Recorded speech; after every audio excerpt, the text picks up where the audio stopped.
free speech is meaningless unless you allow people you don't like to say things you don't like. Otherwise, it's irrelevant.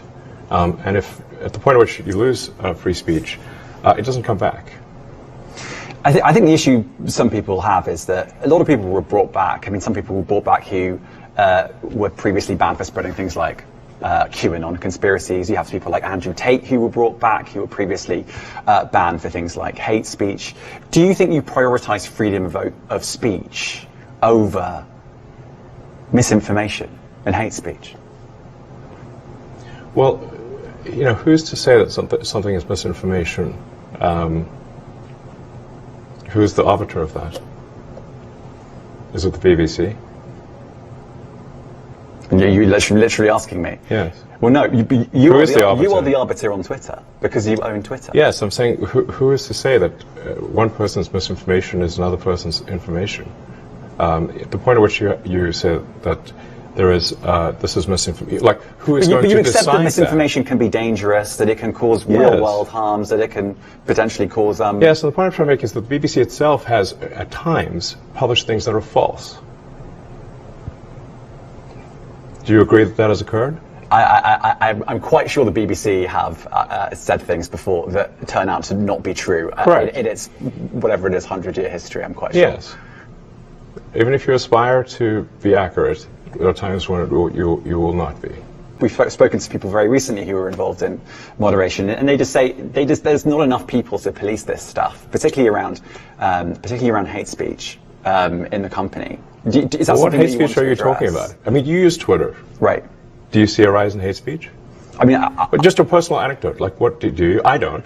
Personally, my for you, I would see I get more of that kind of content. Yeah, personally, but I'm not going to talk to the rest of for the rest of Twitter. So you see more hate speech personally?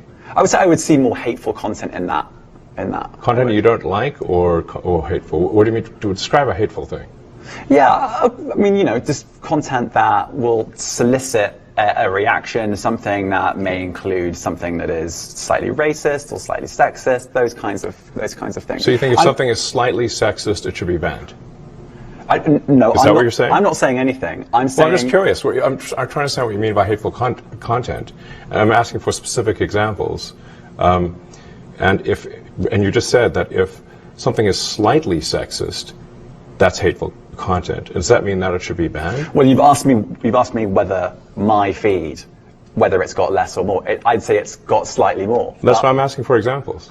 Can you name one example? I honestly don't use. Honestly, I don't. You can't name a single example. I'll tell you why. Because I don't actually use that for you feed anymore. Because I just don't particularly like it. But you said actually, a lot of people are quite similar. I only look at hang on a second. my You said you've seen more hateful content, but you can't name a single example, not even one. I'm not sure I've used that feed for the last 3 or 4 weeks. Well, then how did you see the hateful content?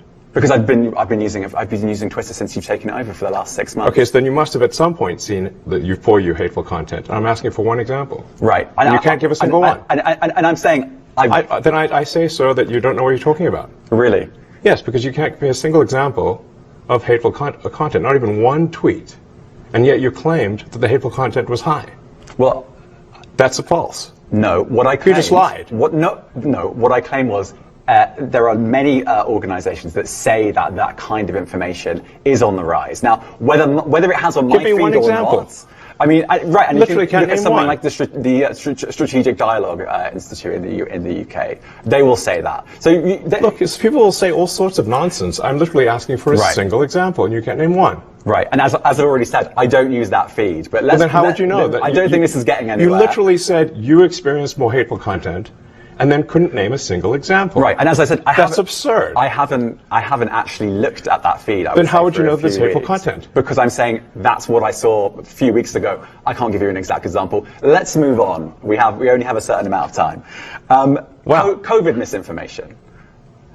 You changed the COVID misinformation. Has BBC changed its COVID misinformation? The BBC does not set the rules on Twitter, so I'm asking you. No, I'm talking about the BBC's misinformation about COVID. I'm literally asking you about, you changed the labels, the COVID misinformation labels. There used to be a policy, it then disappeared. Why do that? Well, COVID is no longer an issue. Does the BBC hold itself at all responsible for misinformation regarding masking and side effects of vaccinations, and not reporting on that at all? And what about the fact that the BBC was put under pressure by the British government to change its editorial policy? Are you aware of that? This is not an interview about the BBC. Oh, so. You thought it wasn't? I see now why you've done Twitter Spaces. I am not a representative of the BBC's editorial policy. I want to make that clear. Let's talk about something else. If you want to talk about the BBC,